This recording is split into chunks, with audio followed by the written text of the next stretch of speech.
തിരുവനന്തപുരം വിഴിഞ്ഞത്ത് ഹോട്ടലിൽ നിന്ന് ഭക്ഷണം കഴിച്ച 2 പേർ മരിച്ച കേസിൽ ഭക്ഷ്യവിഷബാധയല്ലെന്ന് രാസപരിശോധനാ റിപ്പോർട്ട്. മറൈൻ ടോക്സിക് മരണം കാരണമായേക്കാമെന്ന റിപ്പോർട്ടിൽ പറയുന്നുണ്ട്. അസ്മ ഹോട്ടലിൽ നിന്നും ശേഖരിച്ച ഭക്ഷണ സാമ്പിളും വെള്ളവുമാണ് പരിശോധിച്ചത്. ഇതിന്റെ അടിസ്ഥാനത്തിൽ ഹോട്ടൽ തുറന്നു പ്രവർത്തിക്കാൻ അനുമതി നൽകി. ഫെബ്രുവരി 16-നാണ് ചടയമംഗലം സ്വദേശികൾ വിഴിഞ്ഞം അസ്മാക് ഹോട്ടലിൽ നിന്ന് ഭക്ഷണം കഴിക്കുകയും പിന്നാലെ 2 പേർ മരിക്കുകയും ചെയ്തത്. പരാതിയുടെ അടിസ്ഥാനത്തിൽ അസ്മാക് ഹോട്ടൽ പൂട്ടിയിരുന്നു. ചടയമംഗലം പോലീസ് കേസെടുത്തതിന് പിന്നാലെയാണ് സാമ്പിളുകൾ പരിശോധനയ്ക്ക് അയച്ചത്. ഭക്ഷ്യവിഷബാധയല്ലെന്നാണ് രാസപരിശോധനാ റിപ്പോർട്ടിലെ കണ്ടെത്തൽ.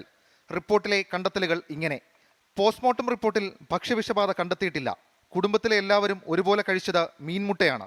ഹോട്ടലിലെ അവശേഷിച്ച ഭക്ഷ്യവസ്തുക്കൾ പരിശോധിച്ചു, വെള്ളവും പരിശോധിച്ചു. ഇവയിലൊന്നും ഭക്ഷ്യവിഷബാധയ്ക്ക് കാരണമായ ബാക്ടീരിയ കണ്ടെത്താൻ ആയില്ല. മീൻ വാങ്ങിയ തമിഴ്നാട്ടിലെ മാർക്കറ്റിലെ സാമ്പിളും പരിശോധിച്ചു. സംശയിക്കുന്ന ഒന്നും കണ്ടെത്താനായില്ല. മീൻമുട്ടയിലെ മറൈൻ ടോക്സിനാകാം മരണത്തിലേക്ക് നയിച്ച കാരണം. പാളയം ഹോട്ടലിൽ നിന്ന് ഭക്ഷണം കഴിച്ച് വിഷബാധയേറ്റ രോഗിയിലും സമാന ലക്ഷണമുണ്ട്.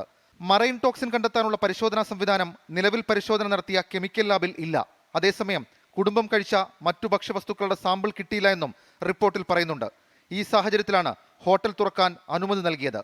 24 തിരുവനന്തപുരം.